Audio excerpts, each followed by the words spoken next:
明治初期の外交について、明治新政府が直面した外交面での課題は何だったのか、明治新政府はどうやって課題を解決しようとしたのかが分かるように説明をします。で、まず明治時代初期の外交についてざっくり説明するとこんな感じです。戊辰戦争で旧幕府に勝利して正式に今後の日本を引っ張っていく立場になった明治新政府は外国との関係において次のような課題を抱えていました。欧米諸国と不平等条約を結んでいた。欧米流じゃなくてアジア流の国際関係の中にいた。そして自分の国を守りきれるかどうかが危ういっていう課題です。簡単に言うと、欧米諸国と対等な関係になりたい。そして強くなって自分の国を守れるようになりたいっていうことです。ってことで、これらの課題を解決するために、日本は次のような行動を起こしました。不平等条約の改正交渉をする。国境をはっきり決める。江戸地と琉球を日本に組み込もうとする。清と対等な関係を結ぶ。朝鮮と不平等な関係を結ぶ。このような行動を起こしました。で、北海道と沖縄に関しては外交政策に分類するのはちょっと違うかもしれないんですけど、一緒に説明した方が分かりやすいかなと思ったのでまとめちゃっています。じゃあここからはそれぞれ具体的に説明をしていきます。明治新政府が直面した外交面での課題についてです。で、一つ目が欧米諸国と不平等条約を結んでいたっていうことです。で、1858年に日本はアメリカと日米修好通商条約を結びました。で、この条約はアメリカの領事裁判権を認める、そして日本に関税自主権がないっていう点で日本にとっては不利な条約でした。しかも日本は同様の条約、同じような条約をオランダ、ロシア、イギリス、フランスとも結びました。で、これらをまとめて安政の5カ国条約って言います。じゃあ具体的に何が問題なのかっていうと、外国人が日本で犯罪を犯した時に日本人じゃなくて外国人の領事が裁判をするっていうのが領事裁判権を認めたの意味なわけですが、そもそもこんなことを認めてたら独立国家とは言えません。国内のことは基本的に自分の国で何とかする、他の国に関与させないっていうのが独立国家だからです。また関税っていうのは輸入品に課される税のことです。外国の商品に税をかけることで外国商品の値段を上げて自分の国の商品が売れなくなることを防いだり、税収を増やしたりすることが関税の目的です。なので関税の税率の決定権は輸入する国、この場合は日本ですね、輸入する国が握っている必要があるわけですよ。ところが日米修好通商条約によって関税の税率の決定権を日本が握れなくなってしまったわけです。で、これはこれから経済を発展させていこうって考えている日本にとってとっても困ったことですよね。自分の国の産業が外国に負けて発展しなくなるかもしれないし、税収も少なくなるからです。つまり、領事裁判権の撤廃と関税自主権の回復は国家の独立と経済発展を目指す政府にとって超重要な課題だったっていうことです。これが一つ目の課題です。で、次二つ目、欧米流じゃなくてアジア流の国際関係の中にいたっていうことについて話をします。で、日本はアジアに属しているので、当然っちゃ当然なんですけど、明治初期の日本はアジア流の国際関係の中にいました。で、アジア流の国際関係の特徴って何なのかっていうと、具体的に2つです。1つ目が国境線が曖昧だっていうことです。で、これ現代の感覚で考えると、何それって感じなんですけど、江戸時代まではどこまでが日本なのかっていうのが明確には決まっていませんでした。この境界あたりが曖昧だったってことです。で、2つ目は中国の皇帝を中心とする国際関係だっていうことです。中国の周辺の国の王が中国の皇帝にお土産を渡してははーと挨拶をして、このことを朝貢と言います。そして中国の皇帝があなたをその地域の支配者として認めますよって認める、これを冊封と言いますっていう、朝貢と冊封によって成り立つっていうのがアジアの伝統的な国際関係だったんです。で、一方欧米流の国際関係はアジア流の国際関係とはかなり特徴が異なっていました。欧米流の国際関係の中では国境線が曖昧なのはダメ、国境ははっきりと引く。そして国同士は条約を結んで対等もしくは不平等な関係を築くっていうのがルールだったんです。で、江戸幕府が滅亡して再スタートを切った日本は欧米諸国の真似をして欧米諸国に追いつこうとしてました。なのでアジア流の国際関係からは抜け出さなければいけません。具体的に言うと、北と南と南西、樺太千島北海道と小笠原諸島と琉球王国沖縄の国境問題を解決して、どこまでが日本なのかをはっきりさせる必要があったっていうことと、お隣の国である中国、清と朝鮮との関係を欧米流のやり方にアップデートする必要があったっていうことです。これが明治新政府が直面した外交面での課題の2つ目です。そして3つ目の課題は、日本の独立を守りきれるか、どういうことかっていうと、何かがあっても領土を奪われないようにできるかどうかが微妙だったっていうことです。で、明治新政府は国境を防衛して独立を守ろうとしていました。で、もうちょっと雑な言い方をすると、日本っていう国の内部にまで外国がいろんな意味で侵入してこないようにしようって考えていたっていうことです。じゃあ国境を防衛して独立を守るために具体的にどんな方針を持ってたのかっていうと、明治新政府は国境の外側に勢力圏を確保することが必要だっていう方針を持っていたんです。っていうのも、国境の外側に日本が勢力を持っている地域があれば安全だからです。外国との間で何かやばいことがあった時に、まずはその勢力圏を差し出して、これで許してください、日本の内部には入ってこないでくださいって感じの対処をすることができるわけです。いわゆる植民地みたいなもんですね。この時代、欧米諸国はいろんな地域を自分の国の植民地にしていました。でも明治時代初期の日本は国境の外に勢力圏を持っているとは言えない状況でした。っていうわけで日本も国境の外に勢力圏を持ちたいって考えていたようです。ここまでの話をまとめます。明治新政府が直面した外交面での課題は、欧米諸国と不平等条約を結んでいたこと、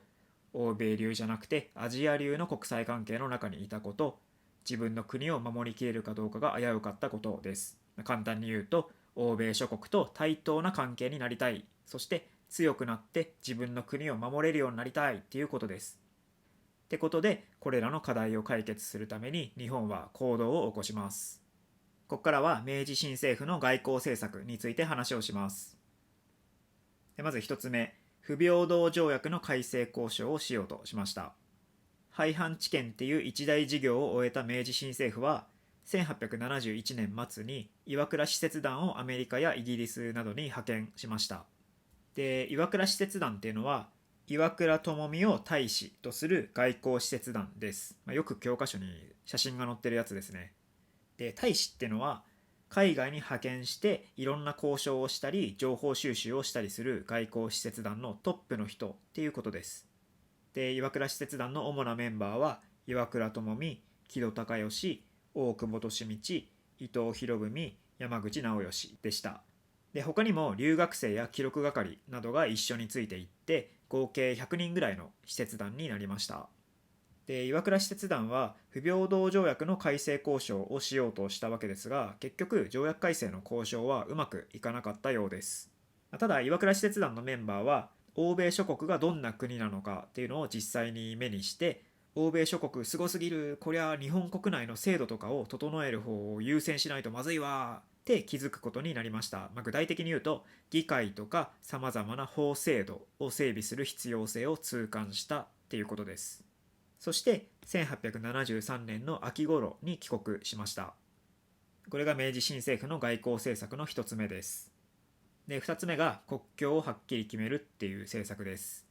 1875年にロシアと樺太千島交換条約を結んで、樺太はロシア領に、千島列島は日本領にすることを約束しました。また、どこの国のものなのかがはっきりしていなかった小笠原諸島の領有を1875年に宣言しました。で、アメリカとかイギリスがダメだよそんなのっていうことを言ってこなかったので、1876年に小笠原諸島は日本に組み込まれることになりました。はい、次、外交政策の3つ目です。蝦夷地と琉球を日本に組み込もうとするっていう政策です。で、当時の北海道はまだ日本ではありませんでした。江戸時代には北海道の南西部の松前っていうところは和人が住む地域になってましたが、和人っていうのは蝦夷地に移住した本州系の日本人のことです。北海道の南西部の松前は和人が住む地域になっていましたが、それ以外の地域では先住民族のアイヌが住んでいて、このアイヌが住む地域のことは蝦夷地と呼ばれていたんです。で、これに対して明治新政府は蝦夷地を日本に組み込もうとします。1869年に蝦夷地を北海道っていう名前に変えて、開拓使っていう役所を設置して北海道の開拓を進めました。で、この北海道の開拓の特徴は、畑作と酪農を組み合わせたアメリカ式の大規模農法を導入したっていうことです。あと、生活が苦しくなった士族、元武士ですね、士族を中心とする屯田兵を使って開拓をしたっていうことです。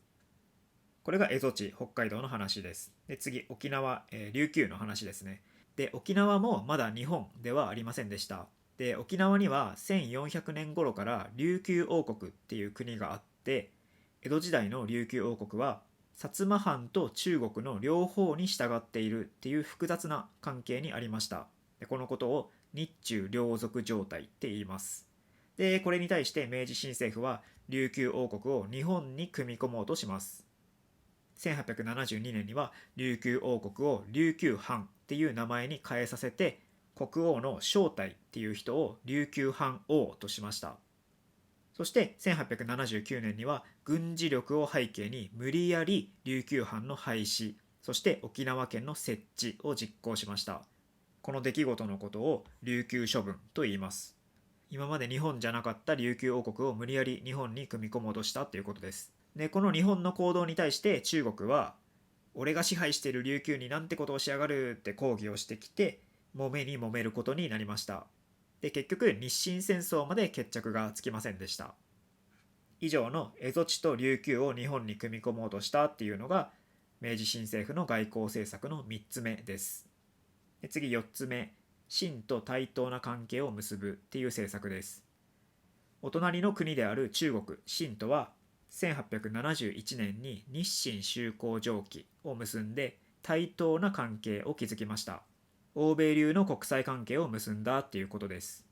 ただ、中国の周辺の国の王が中国の皇帝にお土産を渡してははーって挨拶をして、朝貢をして、で中国の皇帝があなたをその地域の支配者として認めますよっていう作法っていうのがアジアの伝統的な国際関係だったわけなので、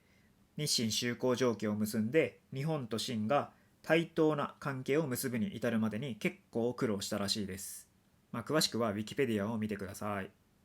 で、これが4つ目の外交政策です。で、最後5つ目の話です。朝鮮と不平等な関係を結ぶ。朝鮮は自分の国を守りきれるかどうかが危ういっていう日本が直面した課題を解決するための場所だって見なされました。どういうことかっていうと、日本も国境の外に勢力圏を持ちたいって考えたわけですが、じゃあどこを日本の勢力圏にするのかっていう話になりますよね。